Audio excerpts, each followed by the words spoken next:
मेरे कंधों पर जिम्मेदारी है तुम्हें अनुशासित बना के समाज के काम लाने की। तुम भी बैठ जाओ, बस नीचे बैठ जाओ, कुछ के तो मंच है। सर्वप्रथम तो बहुजन समाज में जन्मे सभी संतों गुरुओं महापुरुषों को मैं नमन करता हूं। यहाँ जांजगीर चांपा की ऐतिहासिक धरती पर उपस्थित ये जनसमूह, मेरे नौजवान छोटे भाई, मुझसे बड़े उम्र में मेरे भाई, बड़े बुजुर्ग, छोटी बच्चियां, छोटी बहनें, बड़ी बहनें और मेरी माएं जो सामने बैठी हैं, मैं आपका बहुत बहुत धन्यवाद करता हूं क्योंकि बहुत लंबे समय से आप यहाँ हैं। ये सिर्फ तस्वीरें नहीं हैं जो हमारी बाईं तरफ लगाई, जिनको हमने नमन किया, जिनमें महात्मा गौतम बुद्ध, संत शिरोमणि गुरु घासीदास जी और विश्व रत्न डॉक्टर बाबा साहब अम्बेडकर की तस्वीरें आप लोगों ने लगाई। ये तस्वीरें नहीं, ये इतिहास है और इनमें से हर एक जीवन में दुनिया को कुछ ना कुछ दिया है। भारत में भी बहुत कुछ दिया और दुनिया को में भी बहुत ना बहुत कुछ दिया। दुनिया में शांति का संदेश महामानव तथागत बुद्ध ने दिया पूरी दुनिया में, सिर्फ भारत में नहीं, पूरी दुनिया में। चाइना हो, जापान हो, कोरिया हो, सभी जगह पे। फिर इस धरती पर मन के एक समान, मानव एक समान, मानवता का जो भाईचारे का जो संदेश है वो गुरु घासीदास जी ने दिया। उनकी मूवमेंट बहुत मजबूत मूवमेंट है। उनकी मूवमेंट से बहुत बड़ा परिवर्तन जो है वो छत्तीसगढ़ में हुआ है।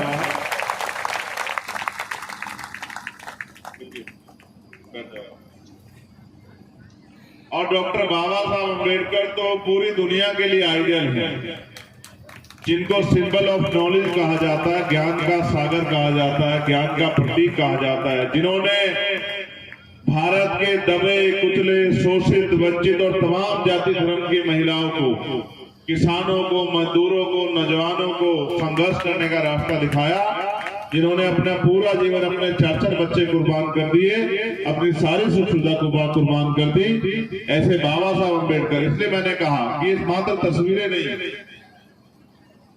मेरे प्यारे साथियों, इस मंच पर मेरे भाई के रूप में बैठे, मेरी साथियों के रूप में बैठे इस लोकसभा के और बराबर की लोकसभा के तीनों प्रत्याशी भाई राजकुमार जांगड़े जी, मैं उनके जल्दी स्वस्थ होने के लिए भी मंगल कामनाएं करता हूं, क्योंकि उन्होंने बहुत कठिन तरीके से जो है उनके साथ घटना हुई और महापुरुषों के आशीर्वाद से आज वो काफी अच्छे हैं, हमारे बीच हैं। भीम रेजिमेंट के हमारे अध्यक्ष भाई दिनेश जी और तमाम हमारे बाकी साथी, भाई नरोत्तम जी, भाई ओम प्रकाश जी, सभी जिलाध्यक्ष, प्रदेश के सभी नेतागण, हमारे प्रवक्ता जी, मैं इन सबका भी धन्यवाद करता हूँ।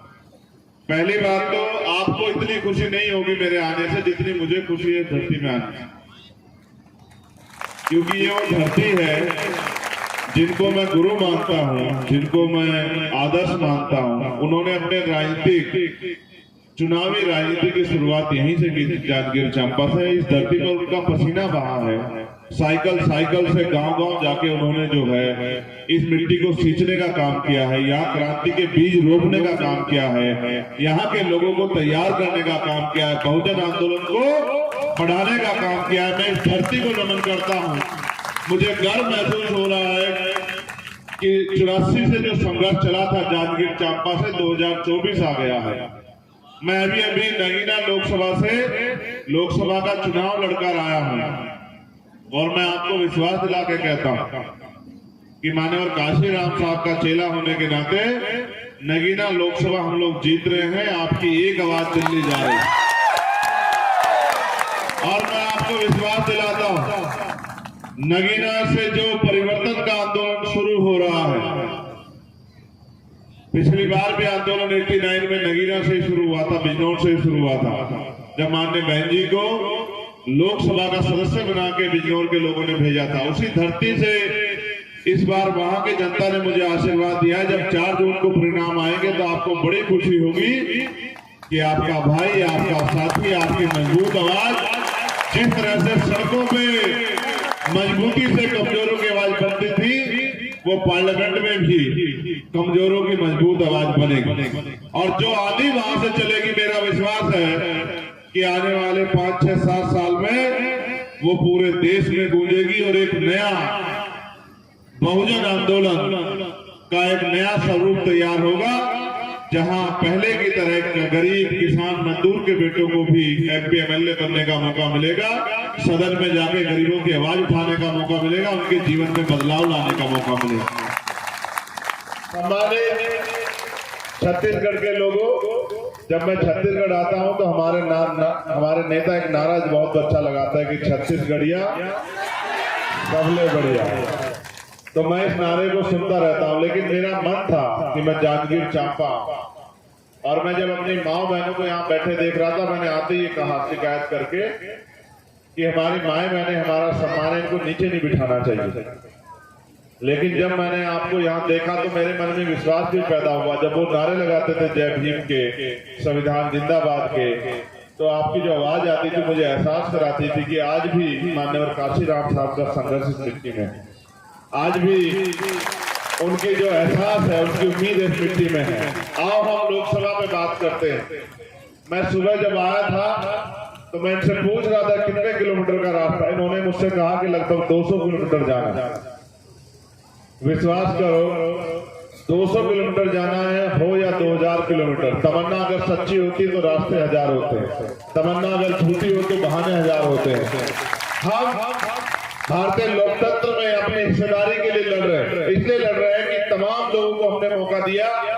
समय समय पे छत्तीसगढ़ के लोगों ने कांग्रेस को मौका दिया, जोगी जी की पार्टी को मौका दिया, भाजपा को मौका दिया, लेकिन आपके हिस्से में क्या आया? क्या आपके क्षेत्र में अच्छे स्कूल बने, अच्छे कॉलेज बने, अच्छी यूनिवर्सिटियां बनी, अच्छे हॉस्पिटल बने, अच्छे हायर सेंटर बने, उद्योग धंधे लगे, रोजगार मिलने का काम हुआ, अच्छे पुल, अच्छी सड़कें, अच्छी बिजली, अच्छी पानी की व्यवस्था हुई? तो जब मैं देश भर में घूमता हूं तो मुझे एहसास होता है कि आज भी आजादी के 75 साल बाद भी हमें पक्के मकानों की सुविधा भी सही तरह से नहीं मिली। आज भी आपके गांव में, जिस गांव में आप बैठे, मैं गारंटी से कहता हूं, मैं तो गाड़ी में बैठ के, आप पैदल चल के आए, 70% मकान ऐसे होंगे जिन मकानों में प्लास्टर नहीं होगा। आप जाके चेक कर लेना, मैं जो बात आपको कह रहा हूं। इसका मतलब समझते हैं आप क्या है? इसका मतलब ये है कि सरकारों ने, नेताओं ने आपसे वोट लिया और वोट लेने के बाद कभी आपकी तरफ पलट के नहीं देखा। इस देश में अगर कोई जानवर पालता है तो जानवर के लिए भी रहने के लिए अच्छी व्यवस्था करता है। आपने पशु पाले होंगे तो पशुओं के लिए अच्छी व्यवस्था की होगी। किसी ताकतवर मजबूत आदमी ने कुत्ता बिल्ली पाले होंगे, खरगोश कबूतर तोता पाला होगा, उसके लिए भी अच्छी व्यवस्था की होगी। लेकिन सरकार में बैठे लोगों ने कभी हमें इंसान भी नहीं माना। अगर इंसान माना होता तो कम से कम हमारे लिए अच्छे भोजन, पहनने के लिए अच्छे कपड़े, सर ढकने के लिए छत और पीने के लिए साफ पानी की व्यवस्था की होती। लेकिन ऐसा भी नहीं महसूस होता कि उन्होंने कभी हमें जानवर भी माना हो। उनको ये लगता है कि हम इस देश में उनके गुलाम हैं और वो हमारे मालिक हैं। लेकिन बाबा साहब अम्बेडकर ने तो संविधान बना के ये गुरु घासीदास जी के सपने को पंख लगा दिए थे कि मानव मानव एक समान, मन के एक समान, कि भारत में कोई जाति के आधार पे, धर्म के आधार पे छोटा बड़ा नहीं होगा, ऊंच नीच नहीं होगी, कोई भेदभाव नहीं होगा, किसी बहन बेटी का अपमान नहीं होगा, किसी गरीब की हत्या नहीं होगी, बलात्कार नहीं होगा, किसी को मारा नहीं जाएगा। लेकिन जब हम देश स्तर पे घूमते हैं तो आदमी मूछे रखने पे, मटकी छूने पे, घोड़ी में बैठने पे हत्या और अपमान होता है। इसका मतलब आज भी हम लोग उस ताकत को हासिल नहीं कर पाए जिस ताकत से परिवर्तन होता है। मेरे परिवार के लोगों, मेरी इस बात पर गौर करना कि किसी दल ने, आजादी से पहले भी यहाँ बहुत सारे राजनीतिक दल थे, यहाँ कांग्रेस भी थी, यहाँ जनसंघ भी था, यहाँ अकाली दल भी था, यहाँ मुस्लिम लीग भी था, यहाँ लेफ्ट की पार्टियां थी, किसी ने हमारे हक अधिकार की लड़ाई नहीं लड़ी। डॉक्टर बाबा साहब अम्बेडकर को पार्टी बनानी पड़ी और पार्टी बना के हमारे हकों की लड़ाई लड़नी पड़ी। सोचो, बाबा साहब जैसे विद्वान जब इनसे तब आके पार्टी बना के लड़ाई लड़ते हैं तो आप महसूस करो क्या इनका चरित्र बदल गया है। आज ही हमारे लिए अच्छे हो गए, आज लंबे समय तक हम लोग कांग्रेस से उम्मीद लगाए रहे कि ये हमारी जिंदगी बदलाव करेगी। कांग्रेस के जाने के बाद 10 साल से केंद्र में भाजपा का शासन है और भाजपा के शासन ने हमारे तन से कपड़ा भी छीनने का काम कर दिया। 350 का सिलेंडर 1150 रुपए में देते हैं। बड़े बड़े वादे करते, बड़े बड़े दावे करते, लेकिन जमीनी हकीकत पे नहीं जाते। जो बिजली का बिल 350-400 रुपए का 250 रुपए का आता था वो 700-800 रुपए का आता है। जो पेट्रोल 45-46 रुपए का आता था वो 100 रुपए का आता है। आज आप यहाँ से किसी बाजार में जाते होंगे, आप चेक करके देखो अब से 10 साल पहले कितना किराया लगता था और आज कितना किराया लगता है। आपका नजदीकी बाजार कौन सा पड़ता है बता? नजदीकी बाजार कौन सा पड़ता है आपका, जहाँ मार्केट में सामान लेने जाते हैं? मालपुरा, माल खरोदा। आज बताओ माल खरोदा जाते कितना पैसा लगता है? कितना पैसा लगता है माल खरोदा जाने का? 500। और 10 साल पहले कितना पैसा लगता था? 100 से 200 रुपए। यानी कि महंगाई तो 5 गुना बढ़ गई। आमदनी बढ़ी है क्या? बढ़ी आमदनी 250-300-400 रुपए मिलते हैं मेहनत मजदूरी के। 300-400 रुपए की मेहनत मजदूरी से आप इस देश में करोड़पति लखपति नहीं बन सकते और ना ही सुख सुविधा हासिल कर सकते हैं। 300-400 रुपए की मेहनत मजदूरी से आप अपने बच्चों को अच्छे स्कूल में पढ़ा भी नहीं सकते हैं, अच्छा भोजन भी नहीं खिला सकते हैं, अच्छे कपड़े भी पहनने को नहीं दे सकते। बस 2 टाइम का रोटी बड़ी मुश्किल से आपको आप उन तक दे सकते हैं। और इन सरकारों ने आज तक हमारा मजाक उड़ाने के अलावा किया क्या है? लेकिन आप महसूस करो 34 साल पहले इसी धरती पे मेरे गुरु मान्यवर काशीराम साहब आपको समझाने आए थे। जब उन्होंने जांजगीर चांपा से चुनाव लड़ा तो आपने उनका पूर्ण रूप से साथ नहीं दिया। अगर आप पूर्ण रूप से साथ देते तो मान्यवर काशीराम साहब यहाँ से जीत के जाते, और मान्यवर काशीराम साहब यहाँ से जीत के जाते तो आज ये जांजगीर चांपा आज के जैसा नहीं होता, ये नोएडा जैसा होता, ये दिल्ली जैसा होता। इसको पहचान नहीं पाते आप। लेकिन आपने एक बड़े नेता को हरा दिया यहाँ कांग्रेस बीजेपी के चक्कर में, और जांजगीर चांपा ही रह गया, क्योंकि उनका लक्ष्य था देश भर में घूम घूम के समाज को उनके पैरों पे खड़ा करना, समाज को तैयार करना। आज फिर आपके पास मौका है। ये दीपक फूटे मत समझो, ये इसको मान्यवर काशीराम साहब का चेला समझो। ये मान्यवर काशीराम साहब का चप्पल वाला चेला है। अगर आपने इस मान्यवर काशीराम साहब के चप्पल वाले चेले को अपना कीमती वोट देकर केतली के निशान पे कामयाब बना दिया तो ये गरीब का बेटा आपके आंसू पूछने के लिए 24 घंटे 7 दिन आपका वर्कर बन के, आपका बेटा बन के, आपका भाई बन के आपके क्षेत्र के लिए संघर्ष करने का काम करेगा।